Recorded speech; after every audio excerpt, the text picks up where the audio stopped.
Well, I'm a chef. I'm not really a liquor salesman, so I haven't done it before, but I obviously cook and I love breadfruit. But I moved to the islands because I love the islands, particularly the people here. And then, I found that this used to be an agricultural island, and I wanted to make a agricultural product that could be an export for the islands, but also give not just opportunity for us, but to the entire community. And what I found through research and through friend chefs like celebrity chef Sam Choi and the Trees That Feed Foundation is that breadfruit is the most amazing agricultural product out there to me. I love to cook with it, but breadfruit trees produce latex, which can be tapped for raw latex, and raw latex trades at up to $1,000 a gallon. So that's another opportunity for a farmer. The male flower on the breadfruit tree is 100 times more potent than chemical pesticides at repelling mosquitoes. Obviously it has breadfruit, which can be dehydrated, turned to flour, used like a potato, make pasta or pizza dough. That's another export. So then when we said, okay, I want to make island vodka, but if we use breadfruit and breadfruit agroforestry, which is actually good for the environment, it can even help mitigate global warming because breadfruit trees consume more carbon dioxide out of the atmosphere than any other plant. So it's very easy to grow, it's very easy to harvest. So we said, let's try to make this island vodka, the world's first island vodka, out of breadfruit. And indeed it worked spectacularly. It didn't come easy. Everyone thinks this is overnight. This was an idea that started in 2007. In 2017 is when we were first successful doing it. So it has been a long time in the making.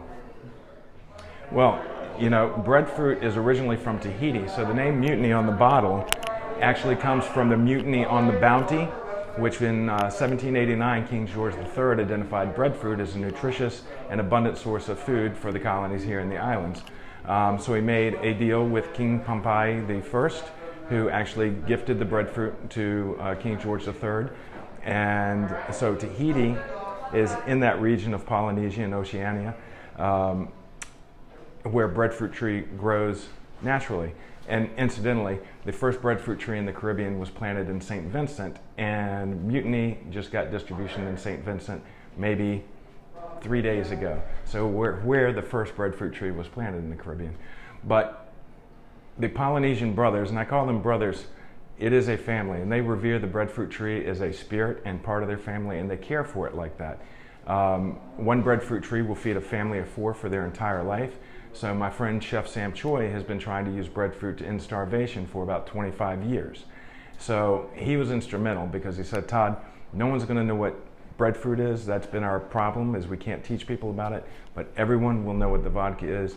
So here's our research, learn everything you need to learn to make this happen, and then the vodka can go around the globe, which will bring our breadfruit around the globe and actually help end that starvation through breadfruit agroforestry, which is happening already. This year alone in the Caribbean through the Trees That Feed Foundation, 1 million breadfruit trees will be planted in the Caribbean. I think they've planted 7,600 of them on St. Croix and St. Thomas. So excellent stuff. And I just saw the newspaper, the Daily News, and I think it was actually the fire department was giving out breadfruit trees to the residents over there. So super exciting stuff for me. Okay, so Charlene, the thing behind this project, and it has always been a community project. I don't know how to explain it. I'll give you an example of something that's happening, a couple of things that are happening. So the Trees That Feed Foundation actually give back to the islands now. So that's one of the first things that was set up. And Nate Olive at Ridge to Reef Farm was actually kind of setting this up, and we didn't know we were both doing this at the same time either. But part of the goal is to have breadfruit grown here in the islands to create that opportunity. So we have farmers that come to us, hey, I got breadfruit, can you buy it to make the island vodka? And we say, well, we'd love to, I can buy it to cook with, but I can't make the island vodka out of it. And they're like, well, why not? And it has to be prepared and processed in a certain way to standards, obviously for cleanliness, FDA, and all that type of stuff. So the missing link between the farmers and us has been a group that can actually process the breadfruit and then sell it to us. And ideally what would happen would, if they can process it, then if you have a breadfruit tree in your yard, you can bring it to them. They'll buy it from you and process it. If you're a farmer, you bring it to them. They'll buy it from you and process it, then sell it to us. So what has happened, and I just found this out, I don't even know that I'll try not to say the names, but there is actually a facility on this island that is very top secret that I just learned about the other day, and they have reinvested into the island a great deal. And what I found out was that indeed they can take the breadfruit from farmers, process it, and get it to us. So that is actually happening right now. But one of the most amazing things about it, and this is opportunity that just happens for everybody and for the community. Not only are they doing just the breadfruit processing for us, they're also able to process mangoes, avocados.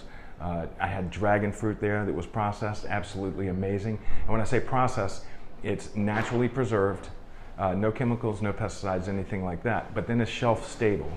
So that gives us food security. So when we're reliant on outside sources for food security, now we don't have to be. And when all those mangoes are laying on the ground going to waste during mango season, they don't pick them up, take them to them, let them preserve them, and then we have it for our community.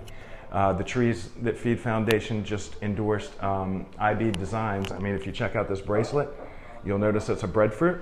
And this breadfruit bracelet made in the VI, again from the VI, Island Vodka is from the VI. It's trademarked. It will always be known from around the world that Island Vodka from breadfruit came from the VI.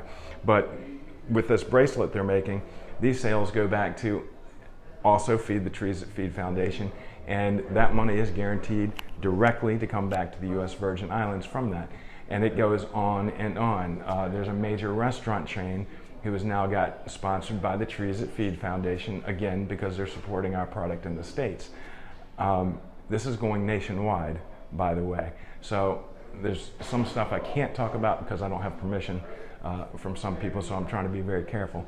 But this is really coming together, and for community to be able to get behind breadfruit, sustainability, good for the environment, and also for kids and education, because when you're talking breadfruit agroforestry, it's not sitting out there in the field digging rows and stuff like that. You're managing stuff on computers. It's very high tech, and then with that becomes, obviously the technology of what we're doing, so they can learn that. Then you have this manufacturer or processor. That's a whole nother science that they can learn there. And then obviously you have the agriculture and the other components. Somebody could decide how they want to process the male flower into a mosquito repellent that's organic, natural, and there's another opportunity for someone else. So the community has really gotten involved, and let's see, who else? The Good Foods Coalition with Summer Sibley. I mean, she's doing an amazing job in running it up, and they've actually started working on getting breadfruit into the school system menus, and part of this processing here locally on the island is going to be key to doing that, because once you have that shelf stability, now you have a food program that you can be consistent with. So it's super, super exciting, and it definitely is comprehensive of the community. Yeah, so Charlene, again, this is all about bringing in the community. So, when I start talking to artists, and really they're friends, but they're definitely artists, but everyone looks at us like we got $1 million. Oh, you're a liquor company. I am broker than I've been since I was 15 years old. I've never been in so much poverty in my life. But what I like to say is, and it was a Hawaiian traditional leader that told me this, and I'll never forget it. And he says, alone we can go fast, but together we can go far. And he also likes to say, and I believe this is an African proverb, when the tides rise, all boats rise. So that's what we're trying to do, is have all boats rise with everything. So when you see like Daddy Jones or Nikki Brooks, could be, well, I can't say any names yet because I'll get in trouble again. But so when you see these people that are helping brand our product, one, they're proud of the VI, obviously. But two, it does two things.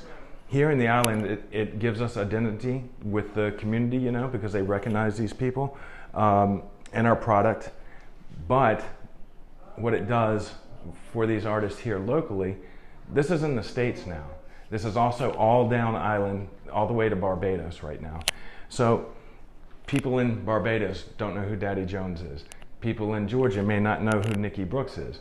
But they see him on a liquor bottle, they say, oh, it must be a celebrity. It must be a big celebrity if they're going to be on a liquor bottle. So then they're going to go and they're going to see, oh, there's Daddy Jones' website, there's Nikki's website. So it's getting exposure for the VI, it's getting exposure for these artists. And then obviously when we do events, if we ever can do events again, these people will come out and play, or it could be stateside. So it's again just continually everyone pulling everyone up at the same time, which is a whole lot less work doing it that way. I don't know. I think originally growing up, definitely cooking and being a musician was the thing. I went for the musician role, worked very hard at it, and had some success. Actually got a record contract. And then the music scene changed, so they said we were no longer economically viable. So then that made me mad. So I said, let me go back to being a chef. I have a master's degree in education, so I'm a teacher. And I don't know, that's just who I am. And I get these, it's almost annoying, I get these ideas all the time, and then some of them I just want to do, and then I didn't know how to do this. I didn't know how to do it, but I had an idea, and then as I start spreading, and this is what putting it out to the universe is. I put things out to the universe. That's who I am. So just like with you and stuff like that, I put it out to the universe. Hey, I have this idea, and I think this will actually work and do something. Next thing you know, I didn't expect it, but then Chef Sam Choi, when I first exposed him to it, he's like, oh, don't tell anybody what you did. So now you have that one. He made phone calls to other people. Next thing you know, Wayne Biggs with the Economic Development Commission saying, oh man, let me put you in touch with the local SBA so they can guide you, of how to do this. And next thing you know, you're doing it. So I think as a person, I think I'm just a good guy. I mean, I like people and get along with people, but I'm borderline psychopathic when it comes to ideas. And then I like to see things come from thin air. It doesn't matter whether it's me doing it or anyone else, but I like to see things come from an idea and then all of a sudden they're tangible. I don't know. I just like that.